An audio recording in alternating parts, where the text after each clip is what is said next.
இன்றைக்கான வீடியோவில் ஒரு சின்ன குட்டி கதை தாங்க இது எப்படின்னா ஒரு ஓனர், அதாவது முதலாளிகிட்ட ஒரு லேபர் வேலை செய்கிறாங்க. அந்த லேபரை வந்து கண்டிக்கிறார். அதாவது வேலையை ஸ்லோவாக செய்கிற, கொஞ்சம் ஸ்பீடாக செய்யணும் ஓனர், அதாவது முதலாளி கண்டிக்கிறாரு. அந்த தொழிலாளி நண்பர்கிட்ட சொல்கிறாரு.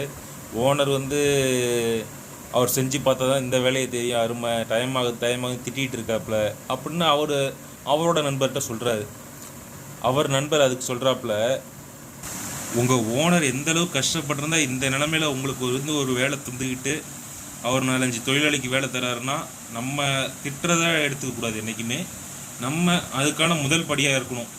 அவர் திட்டுறது உங்களுக்கு வந்து அட்வைஸாக இருக்கணுமே தவிர அவரை வந்து ஒரு கீழ்த்தனமாக நினைக்காதீங்க. நீங்களும் முன்னேறதுக்கு தான் திட்டுறாப்புல, வேறு அப்படி நினைங்க. இந்த வீடியோ உண்மைனா இந்த வீடியோவுக்கு ஒரு சின்ன லைக் பண்ணுங்கள்.